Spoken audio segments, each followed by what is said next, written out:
El Fuego still struggling over Sandra being gone. And the concierge is back, baby. What's good, y'all? She gets this Erica Vane coming to you right here on Erica Vane TV with another All the Queensmen video. And in this one, we are breaking down the synopsis for season 4, episode number 4, titled Back in the Game. If you're new here, hit that subscribe button and turn your bell notifications so you don't miss out on any of my All the Queensmen content and conversations, because I'm dropping new videos every single day, keeping you posted on everything it is that you need to know going into the new season. Now, be mindful that I am recording this a week before we actually get the new episodes premiere, so these are all predictions, my speculations, and you can feel free to do the same. Tell me your predictions and your thoughts in the comment section down below so we can keep this dialogue going, okay? Now, if you want to read the synopsis, this one, the previous ones, or ones to follow, I have it linked for you in the description box down below, and you can check it out on ericavane.com, because I'm your good sis you love to talk TV with, so of course I'm going to keep you updated. Now, without further ado, let me read the synopsis and tell you what I think. A war is sparked between Madam and Concierge as a startling revelation regarding Sandra shocks El Fuego. I'm gonna go ahead and start with El Fuego, because El Fuego, I get it, babes. It was very traumatic to see that woman unalived in your bed, to see the woman that you loved, that you was mad at the time, in that state, to have lost her life, and then it ultimately could have been blamed on you. It sucks. You have been reeling for quite a while. Like, if El Fuego could get out, y'all, I would really want him to get out, because he is such a sweet soul. He is literally the only innocent, one of the only innocents, because honestly, Dom ain't even really that damn innocent anymore, but one of the very only innocents that are around Madam and in Eden.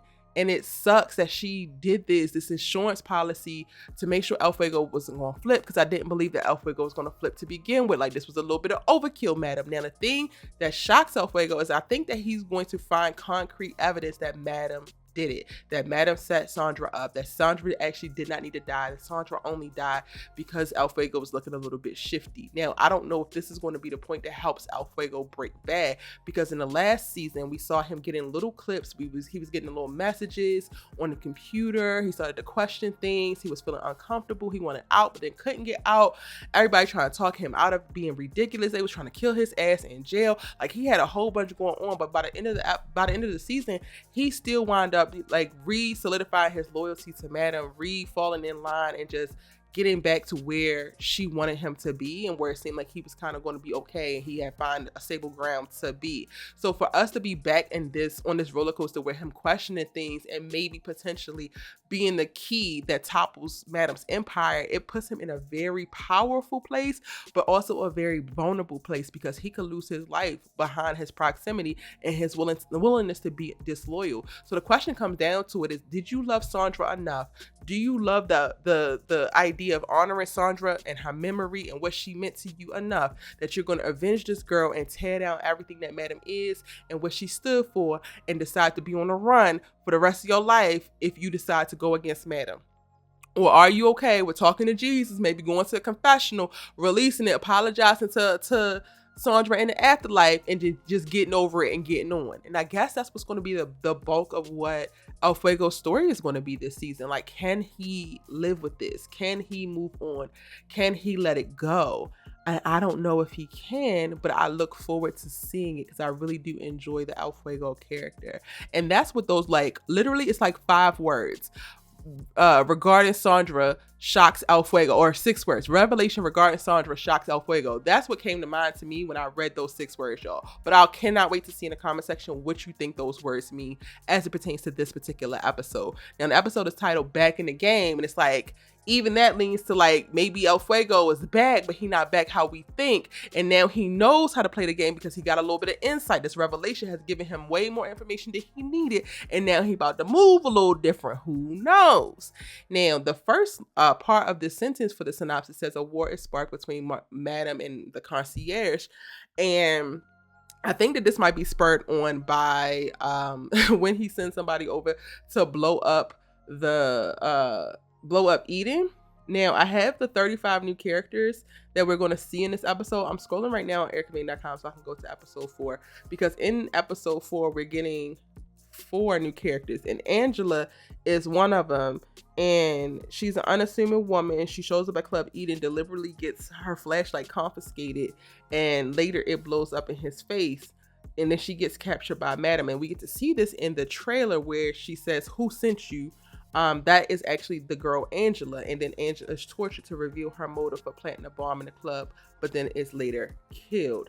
If you want to read any of the character descriptions, I have them on ericavane.com, and it's linked down below, so it's easy for you to navigate towards. But we got, again, the visual in the trailer of this particular person, this character description, and then talking about the war being sparked again. Sending an actual bomb to her home, even is basically her home. It's not her residential home, but it's her commercial home. This is where her headquarters is of all her criminal enterprises. You blew up part of that, sent somebody in to do that. Of course, the war is going to be sparked again. And I mentioned this in my previous synopsis breakdown, where I feel like the concierge can't hide behind avenging Lotus and Lotus's daddy bearing down on him, and that being the reason why he has to make Madam pay. Now I think that he's going to do part of this for fun, and then the other part because he's trying to get leverage and get back to a place of command over Madam, where right now they're kind of at the same place because Madam don't give. At the time where she was just laundering the money, they were sleeping together, having a good time, he was taking her to the White House, Madam was allowing him to operate at a place, a level, maybe one step ahead of him. But now she said, no more with the facade. I am Madam. I am Marilyn DeVille, and you hoes don't run me. What she tell Carla in the trailer? She do run people. Carla says, why you act like you in charge of everybody? She says, because I am. And now she's letting the concierge knows it. So he sends a bomb to the club, and she's like, okay, bet. Okay, bet, ho. And I ain't even mad at it. Yes, I want to see them bumping uglies again. And I really love the chemistry that Christian and Eva have in these roles. But I also love them going to war with one another and seeing who will prevail. Because I have been saying this for so long. But I feel like the concierge is truly the only, y'all, valuable potential adversary for Madam. Every other person that they put up against Madam is small potatoes. They cannot handle it. They are out of their league. They are out of their depth. They are treading water in open ocean, and they are gonna eventually drown. But the concierge, he is timing up for her. He got time, and I'm not even rooting for him to win over her, but I love the fact that iron sharpens iron, and I cannot wait to see what this brings out of her when there's a new adversary on another level that she got to step up and contend with. She'll be fighting this court case. She done saved her damn daddy. The concierge has videos of all her crimes from previously. Like, there's a lot of things at work here. So this is going to have to bring out the most upper echelon, excellent version of Madam. And I cannot wait to see it.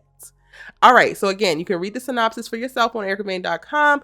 Let me know what you think about the synopsis in the comment section down below. What are you predicting? What are you hoping for? Are you excited to see the concierge again? The comment section is where we really keep this conversation going. I do have episode 5 synopsis breakdown up, so you can click this video right here on screen to check that out, or get into the All the Queens Men playlist that I have so that you can make sure that you don't miss out or forget any of the things from before we get into the things of the present. I'm your good sis, you love to talk TV with. I hope that you enjoyed this video, and also if you did, give me a heart emoji to let me know that you made it to the end of the video and you enjoyed it. See you in the next one.